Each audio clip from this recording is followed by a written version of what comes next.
Nah ternyata sepanjang perjalanan mereka turun dari 2 ke 1, mereka juga sama melihat penampakan bola tadi, bola lampu. Cuman ini posisinya udah ada apa namanya, kobaran apinya, dan itu keliling-kelilingin mereka sampai suaranya wur wur wur.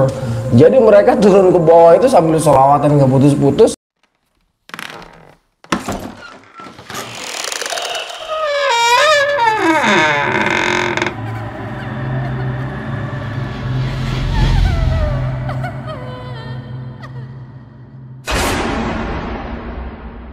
Assalamualaikum warahmatullahi wabarakatuh. Balik lagi di ngobrol.com dengan gue Jambe, salam lestari. Bang Arsena, apa kabar sebelumnya? Alhamdulillah sehat. Alhamdulillah. Alhamdulillah. Terus Bang Arsena, kira-kira pada malam ini mau cerita tentang apa nih? Cerita, lu ada gambaran nggak? Kalau gue sih oke aja, cerita yang mana juga. Wah, buat gambaran sih sebenarnya banyak banget nih apa yang mau diceritain nih. Sebenarnya kalau misalkan dari kita sih banyak kan tentang pendakian sih Bang Arsena. Nah, kalau misalkan pendakiannya mau di mana, cerita di gunung apa, monggo gitu. Oke, assalamualaikum sobat ngobrol.com dimanapun Anda berada.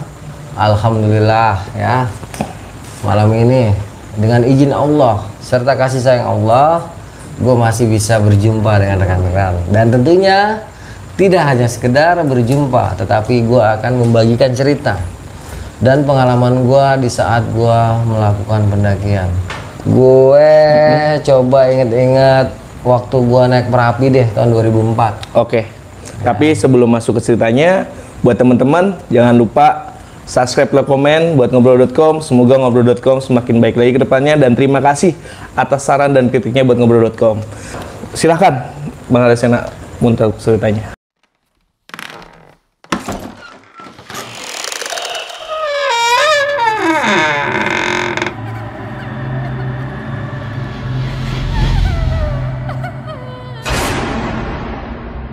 Gue mencoba menceritakan pengalaman gue di Merapi ya, pada tahun 2004 bersama seorang rekan gue yang bernama MS Tarigan.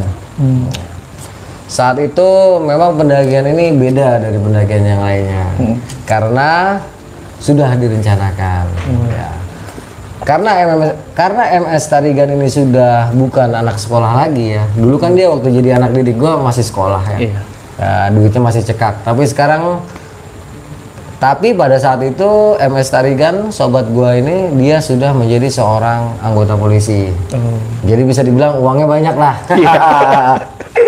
Nggak ngegembel lagi. Bener. Jadi perencanaannya baik secara alat, logistik, terus transportasi dan lain-lain itu sudah matang direncanakan. Intinya singkat kata ya, gue berangkat itu sore dari rumah gue ini. Ritualnya seperti biasa, dari rumah gue ke stasiun UP, terus ke Cikini, dari Cikini naik P17 ke stasiun Senen. Di stasiun Senen itu kita naik kereta yang tujuan Solo. Cuma nanti kita turun di Jogja. Padahal sih enakan turun di Solo waktu itu. Ya cuman si Soleh ini ada keperluan sedikit di Jogja. Jadi naiklah kita kereta tujuan Jogja. Seperti gue ceritakan, walaupun waktu itu gue naik senja utama Solo ya, tapi terkadang di beberapa titik tuh tetap aja ada pengamen masuk, tukang dagang masuk, biasalah ya. Terus mulailah setelah kita dapat kereta naik, dan waktu itu nggak kebagian duduk walaupun senja utama. Masih bisa tuh nggak kebagian duduk. Jadi kita nikmatin perjalanan itu sampai sekitar Purwokerto lah baru dapat duduk. Sampai Purwokerto baru sampai duduk. Begitu sampai Purwokerto baru kita dapat duduk. Nah, sampai stasiun Jogja itu menjelang pagi ya, kita posisinya udah dapat duduk. Sampai Jogja turun, terus kita jalan ke arah kota Jogja. Temen gue si Soleh ini menyelesaikan dulu beberapa urusannya dengan rekan-rekannya dia lah. Kurang ngerti lah, namanya juga mungkin ada rekan sejawatnya ya, atau apanya gitu, gua nggak tahu. Selesai ketemu sama temen gua, si Soleh ini ketemu sama rekannya, kita ke terminal Jogja, terus kita naik mobil ke mana ya, Magelang dulu apa kemana, terus abis itu kita nyambung yang ke Selo, gue lupa deh. Pokoknya kita 2 kali naik mobil ke Temanggung atau kemana gitu, lupa gue. Terus abis itu kita nyambung yang ke Selo ya. Itu sekitar jam berapa ya, gue sampai Selo itu sekitar jam 2 siangan lah. Nah, sekitar jam 2 siang. Nah, ketika sampai Selo ini biasa kita turun dulu ya di bawah, terus jalan kaki ketemu gapura yang bahasa Jawa kan. Terus kita naik sekitar 30 menit ke atas, sampailah kita ke base camp Barameru kalau nggak salah ya, yang di daerah Selo. Di sini kita istirahat dulu, siapkan lagi logistik, siapkan lagi, pokoknya kita preparing alat. Karena niatnya kita mau tektokan. Nah, mau tektokan, pokoknya kita nggak ngebase lah. Nah, karena udah terlalu sore, akhirnya itu kita sama si Soleh nunggu. Rencananya sampai besok pagi sekitar jam 2 lah kita baru nanti naik ke Puncak Merapi. Jadi malam itu, sore itu sampai malam gua hanya istirahat aja di base camp Barameru. Selama istirahat di base camp Barameru ini ya nggak ada apa-apa. Apa istilah bisa dibilang, walaupun saat itu terbilang ramai, tapi tidak seramai sekarang. Yang mungkin adalah sekitar 20 orang mendaki pada waktu itu ya. Masalah gendernya cewek apa cowok gue lupa. Nah, pokoknya ada sekitar 20 orangan di base camp. Dan mereka juga rencananya tuh naik malam, naik malam ke Puncak Garuda, tektok sama. Itu semuanya niatnya tektok, nggak ada yang selama kita ngobrol-ngobrol itu nggak ada yang niatnya ngecamp, itu nggak ada. Ya udah, ya seperti gue bilang, gue pernah ceritakan di base camp Barameru ini dulu ada kandang sapi. Jadi kadang-kadang baunya tuh semeriwing. Pokoknya yang pengen makan sama sapi boleh dah ke kandang sapi. Intinya singkat kata malam itu nggak ada apa-apa lah, fine-fine aja. Sampailah tiba itu jam 2 malam. Kan waktu itu udah ada handphone ya, walaupun handphonenya masih yang kotak-kotak gitu modelnya ya, belum kayak Android sekarang tuh belum ada ya, masih bisa dibilang tuh handphone jadul. Gue juga Nokia waktu itu megang 8250 apa 8210 gue lupa. Dan temen gue ini megang Nokia juga. Kita bisa pasang alarm kan. Nah, alarm itu bunyi sekitar jam 2. Ya itu awalnya malas-malesan kan, lumayan dingin masalahnya. Tapi lama-lama udah, kalau kesiangan panas gitu kan. Kalau kesiangan panas, sebentar ya, nih gue minum minyak angin dulu.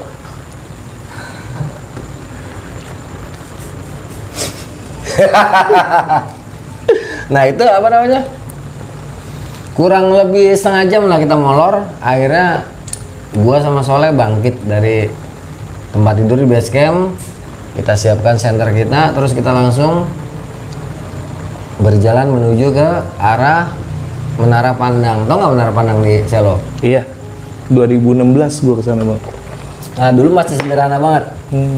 Belum ada warung apa? Udah ada warung, ada 2 warung, itu juga masih sederhana banget. Tempat parkirannya juga masih kecil, masih kecil. Karena saat itu malam ya, ya jadi nggak begitu kelihatan lah Menara Pandangnya itu. Kira-kira dari base camp Barameru ke Menara Pandang ini kan 10 menitan ya, 10 menit kita naik. Terus kita langsung ke belakang itu tuh, ke samping kiri Menara Pandang, tahu kan? Belakangnya.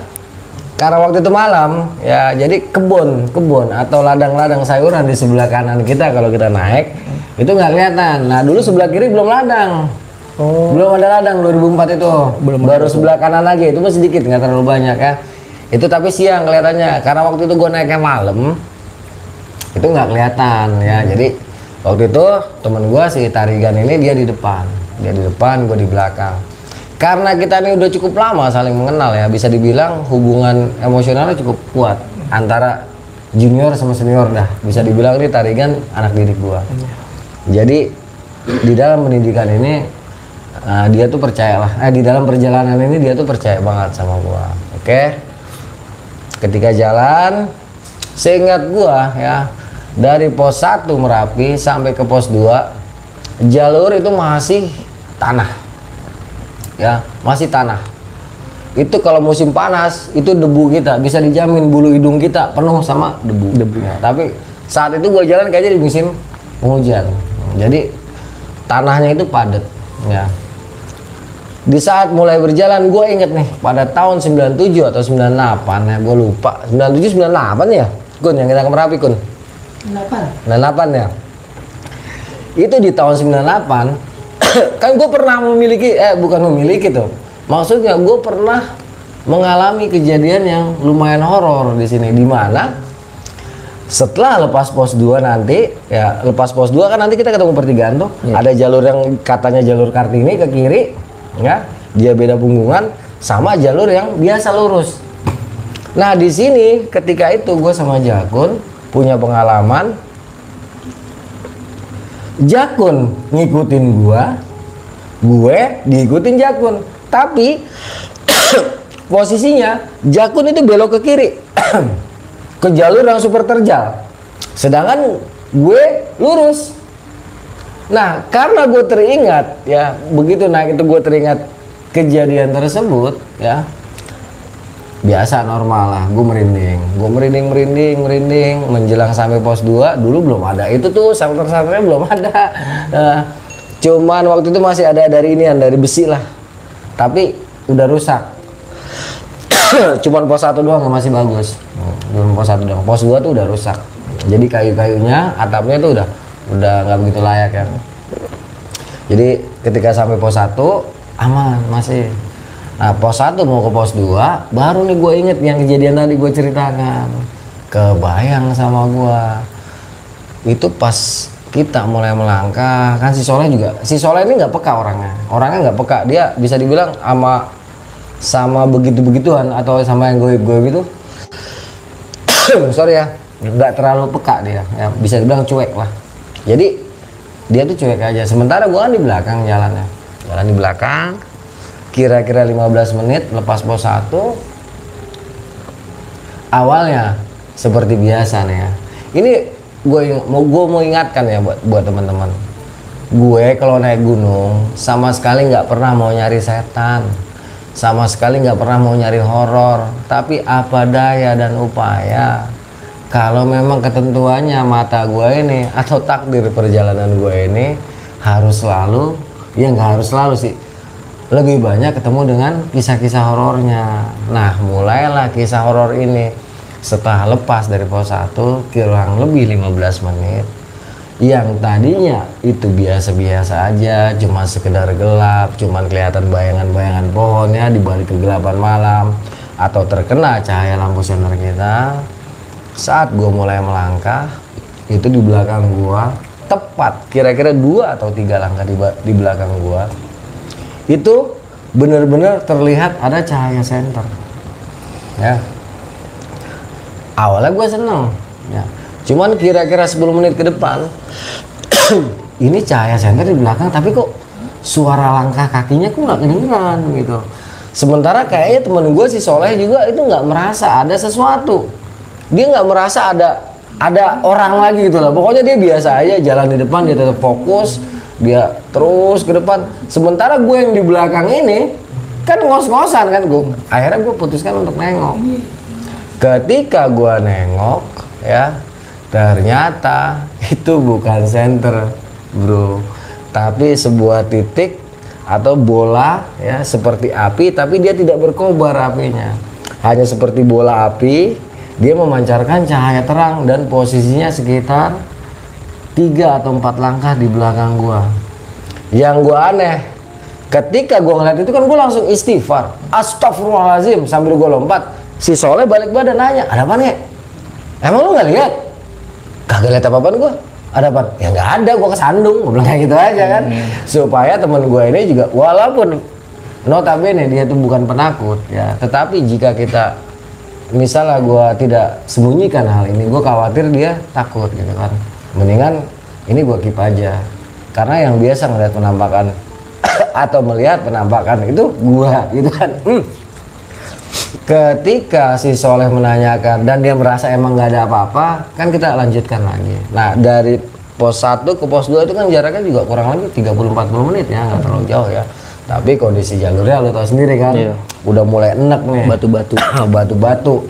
Nah, nanti dari 2 ke 3 ke Pasar Bubrah juga makin enek lagi kan. Tapi gue sampai Pasar Bubrah nanti udah pagi. Nah di saat melangkah ini, gue pikir setelah tadi gue istighfar, terus temen gue nengok, itu udah nggak ada. Karena pas gue istighfar, sama temen gue nengok, itu cahaya hilang, cahaya terangnya kan hilang, bener-bener hilang, nggak ada lagi tuh kelihatan. Ya gue pikir udahlah nggak ada lah. Gue sambil di dalam hati kecil gue langsung berselawat. Saat itu gue sudah mengamalkan ya Sayyidi ya Rasulullah, yang artinya wahai pemimpin umat, wahai pemimpin, wahai kekasih Allah. Ketika itu gue amalkan terus selawat itu, ya. Itu merinding memang hilang, betul. Tetapi, ya, jangan kita berpikir jika kita sudah berselawat ataupun membaca ayat-ayat suci, gangguan bisa hilang begitu saja. Terkadang malah sebaliknya. Karena yang gue jumpa ini seperti itu ya, yang gue temukan seperti itu. Semakin banyak gue baca selawat, ternyata bayangan, bukan bayangan, bola api yang tidak memancarkan api itu seperti bola lampu lah, bola lampu ya, yang memancarkan cahaya kemerahan itu, semakin gue berselawat itu semakin banyak. Dan itu tidak hanya di belakang gua, tetapi kiri, kanan, atas, bawah, bahkan di depan gua, bahkan di depannya temen gua. Tetapi anehnya temen gua betul-betul tidak menyadari hal ini. Ya, dia ngerasa sepertinya nggak ada apa-apa. Ya, karena memang orangnya cuek banget ya. Mungkin karena polisi juga ya, nggak ngaruh juga sih sebenarnya. Cuman mungkin karena mentalnya bagus. Jalan semakin gue berselawat itu semakin banyak ya, gue kan bingung, tapi gue segera ingat dalam hati gue, langsung mengatakan saat itu, gue langsung bilang, gue lebih takut sama Allah atau lebih takut sama mereka.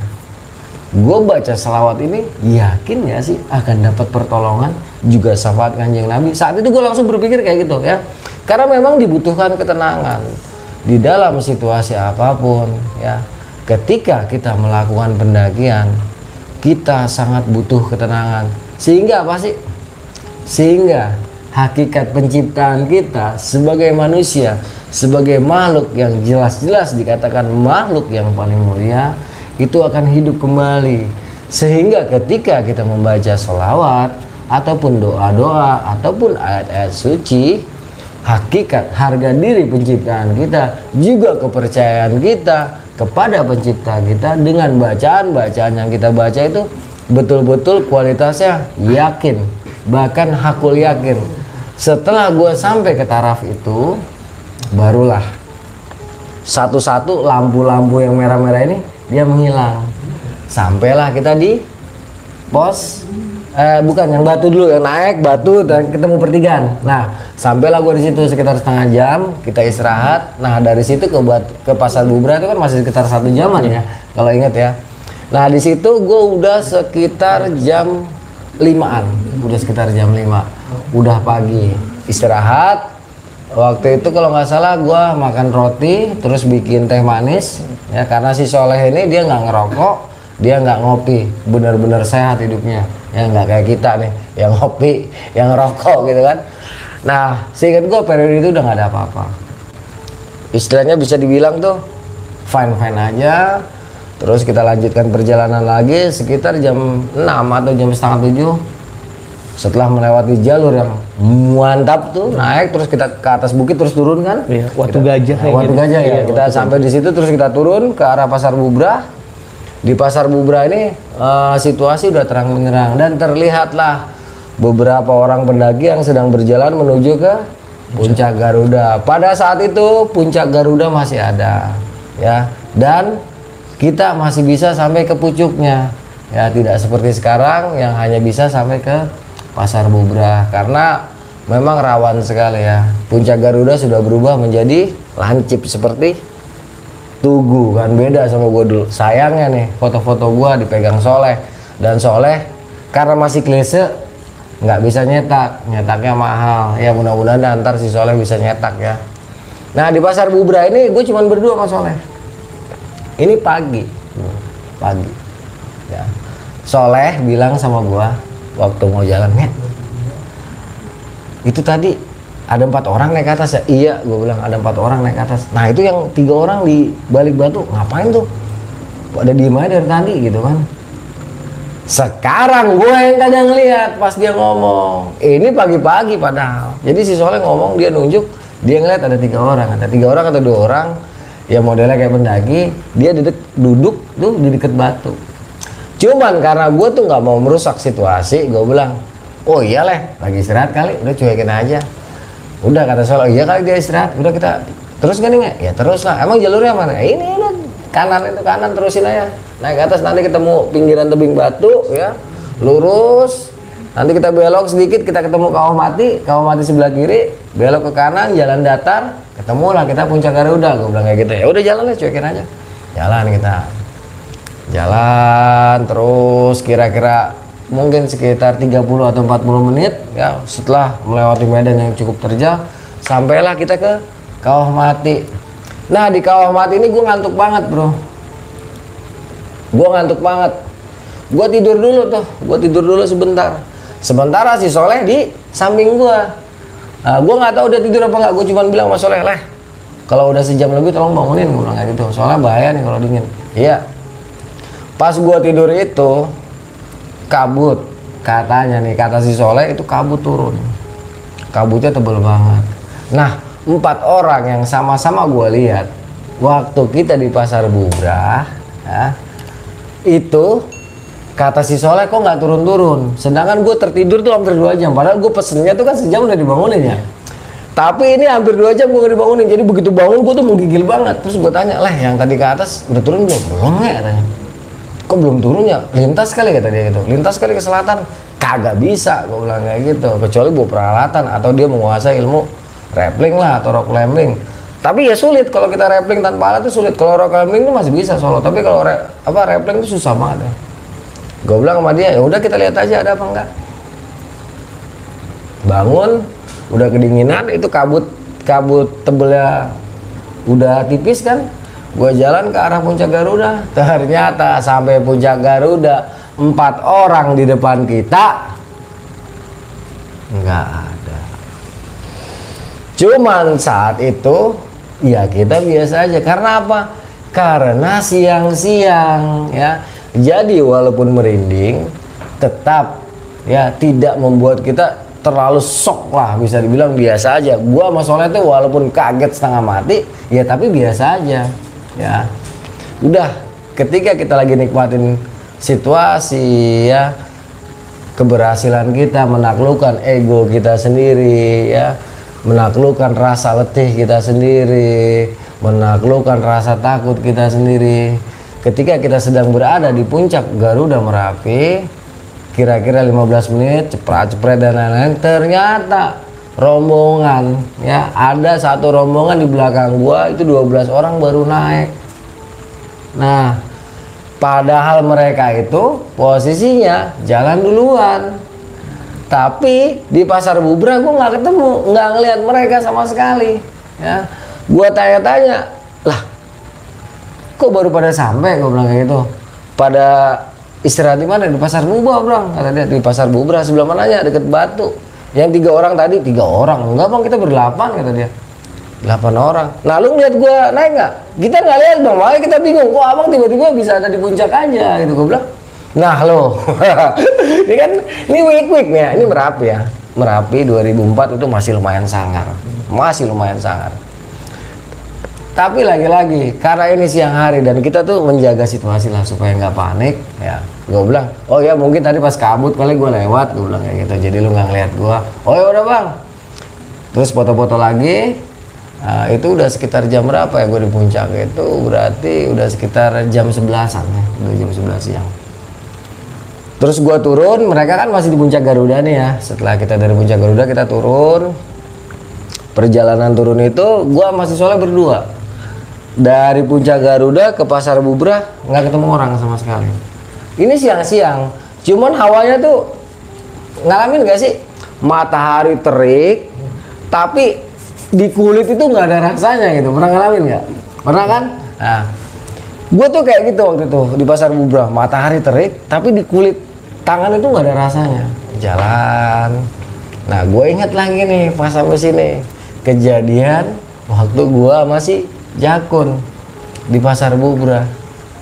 Gue perhatiin, gue liatin ke satu titik yang pernah gue alamin itu, ternyata itu kan gue udah mulai merinding ya. Padahal siang-siang nih, tengah hari bolong, tengah hari bentet ya, gue merinding. Kebayang kejadian gue sama jakun. Tetapi alhamdulillahnya waktu itu nggak ada. Terusin sampai ke Batu Gede, terus kita turun lagi ke arah pertigaan. Di pertigaan itu kan ada batu lagi tuh yang agak pipih. Nah, gue istirahat di situ sama Soleh, makan, minum-minum. Pokoknya masak lah, posisinya masak. Karena baru jam 2-an posisinya. Itu sekitar jam 2 atau jam setengah 3 lah. Jadi kita istirahat sekitar setengah jam. Nggak ada apa-apa, namanya juga siang. Cuman pas kita mau jalan dari arah kanan jalur ini kedengeran suara rame banget. Itu suara cewek. Ya, suara cewek pada ngobrol. Posisinya tuh kayak jalan kan ya. Tapi karena kita tungguin nggak sampai-sampai, akhirnya kita cuekin aja. Ah, ini bener apa kagak, bodo amat ah. Udah, apa namanya, kita packing, kita jalan, kita turun. Itu suara cewek yang kedengeran ngobrol itu makin jelas di sebelah kanan kita kan. Itu siang-siang. Sepanjang dari pertigaan itu sampai ke pos 2 itu suara cewek nggak habis-habis. Banyak banget suara cewek. Gue sama Soleh waktu itu udah mulai merinding. Karena si Soleh, gila nih siang-siang ini Merapi, gue bilang gitu kan. Merapi coy, gimana lewat selatan. Udah biarin.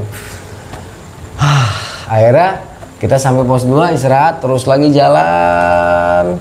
Nah, sampai pos 1 jalan lagi, kita udah nggak ngalamin kejadian yang luar biasa. Cuman begitu nanti kita di bawah nunggu, jadi rombongan yang di belakang kita itu kan nanti turun kena malam ya. Ya, mereka lah nanti yang ceritanya ajib marijib. Jadi sepanjang gue turun ini gue cuma dengar suara ya. Sampai di base camp itu udah sekitar jam 4-an ya, jam 4 gue istirahat.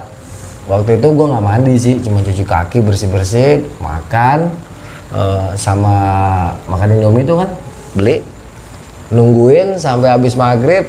Yang kita temuin tuh yang 8 orang kan belum turun. Sekitar jam 7-an lah atau jam 8 mereka tuh baru sampai ke Barameru. Nah, ternyata mereka tuh punya cerita. Ini terlepas dari bener atau enggak ya cerita mereka itu. Jadi ketika mereka itu kan kena malam di antara pos 2 sama pos 1 ya. Terus dari pos 1 sampai ke Menara Pandang gitu kan.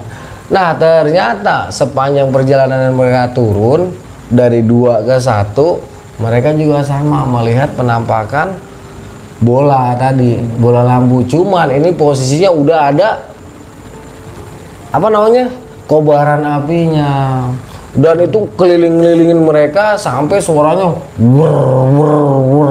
Jadi mereka turun ke bawah itu sambil sholawatan nggak putus-putus dalam keadaan ngos-ngosan. Dalam hati gua, alhamdulillah, untung gua kagak kena malam.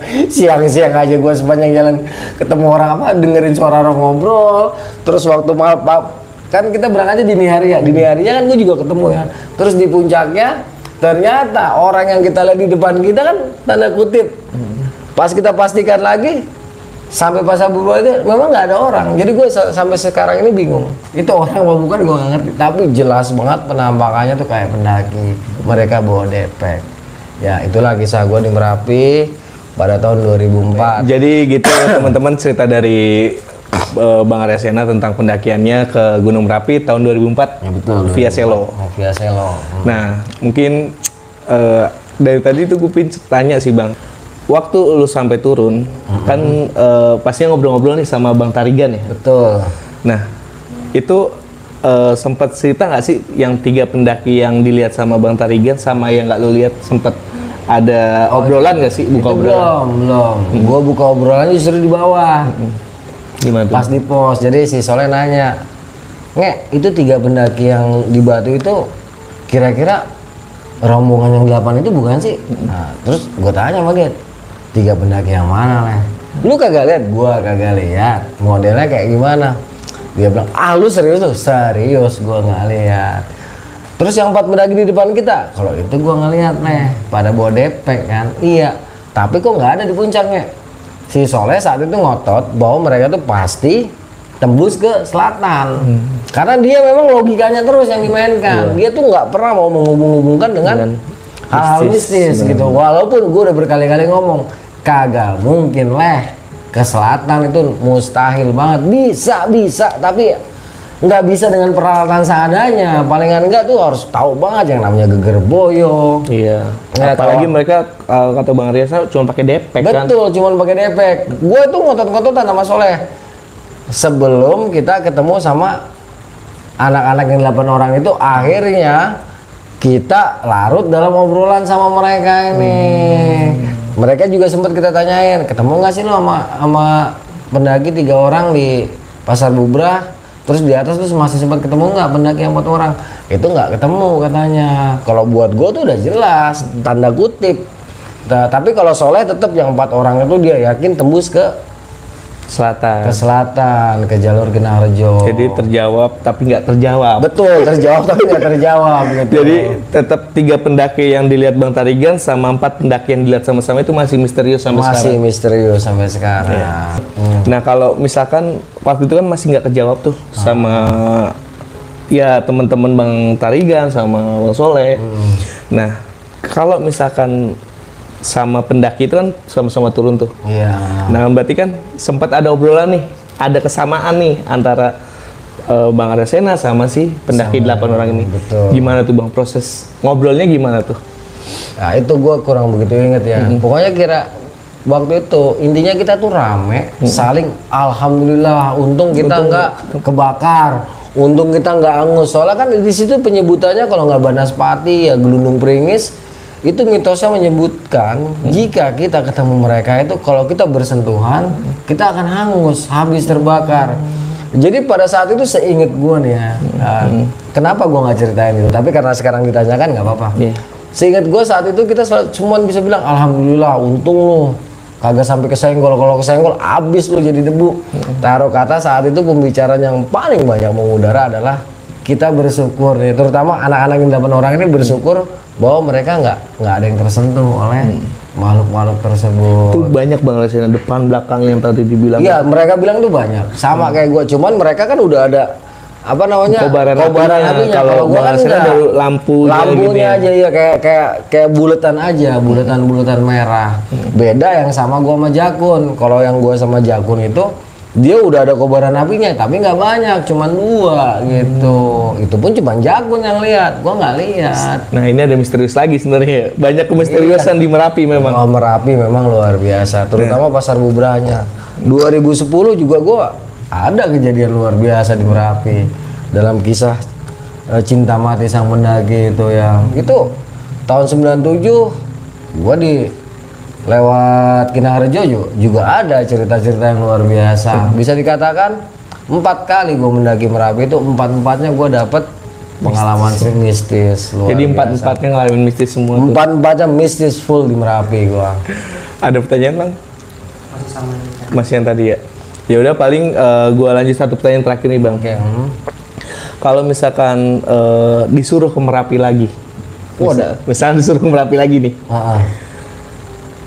Masih mau nggak sih Bang? Mau banget. Mau naik malam, mau walaupun 4 kali nggak masalah. Nggak masalah ya. Karena memang gue nggak nyari mistis. Karena kita kadang emang nggak niat tapi tahu-tahu ada aja gitu ya. Karena memang nih ya, walaupun gue 10 kali, 11 kali, 20 kali, 1000 kali ngalamin kejadian mistis di gunung. Kenapa gue masih berani balik lagi ke gunung tersebut? Karena gue tidak pernah mencari mistis. Gue hanya ingin mendaki. Buat gue kejadian mistis di lapangan itu bagian dari tantangan di dalam perjalanan pendakian. Nggak ada yang perlu ditakutin. Karena yang layak ditakutin, yang perlu ditakutin itu hanya Allah Subhanahu Wa Taala. Dan yang pada itu kesombongan dan ego kita sendiri. Nah itu aja. Kenapa? Gue nggak pernah takut daki Kerinci, walaupun gue Kerinci ngalamin kejadian horor. Semeru atau manapun, gunung manapun, kenapa gue nggak pernah takut? Karena gue nggak pernah cari mistisnya. Nah kira-kira gitu aja. Nah kan dari tadi kita ngobrol-ngobrol udah banyak pesan-pesan nih Bang. Dari tentang pendakiannya, dari tentang rohaninya. Nah kira-kira ada pesan terakhir nggak sih buat teman-teman ngobrol.com di rumah Bang? Jangan pesan terakhir dong. Jadi buat teman-teman ngobrol.com, orang pendaki tidak perlu takut dengan cerita mistis ataupun cerita-cerita, kisah-kisah yang ada di luar diri kita. Takutlah kita terhadap kebodohan kita sendiri karena minimnya ilmu. Takutlah kita kepada kesombongan kita sendiri karena ketidaktahuan kita dan kurangnya pengalaman kita di dalam pendakian. Banyak-banyaklah belajar dari pengalaman orang lain, dari orang-orang yang lebih dulu tahu, orang-orang yang lebih dulu paham, sehingga Anda bisa mengambil intisari dari pengalaman mereka, ya. Karena dengan Anda mempelajari atau memahami pengalaman orang lain, Anda sudah belajar dari sebuah pengalaman. Karena guru yang paling baik adalah pengalaman. Benar. Nah, paling gitu teman-teman, pesan-pesan dari Bang Rasena. Dan paling dari gue tambahannya paling ya balik lagi ya, dalam sikon apapun, dalam keadaan apapun, kita mesti ingat kita punya Allah. Betul. Kita punya tempat di mana kita bersandar diri. Paling gitu aja sih Bang Rasena. Iya. Dan buat teman-teman di rumah, jangan lupa mampir juga ke YouTube Rasena, Betul. cerita pendakian. Dan buat kalian, pantengin terus live streamingnya dari Bang Rasena. Dan mungkin Bang Rasena, makasih udah mampir ke ngobrol.com Oke, sebelumnya. terima kasih, sama-sama. Dan gue banyak banget belajar sih dari Bang Rasena. Baik teman-teman di rumah, terima kasih buat sudah mampir ke ngobrol.com. Dan jangan lupa subscribe dan komen. Dan stay tune terus di ngobrol.com.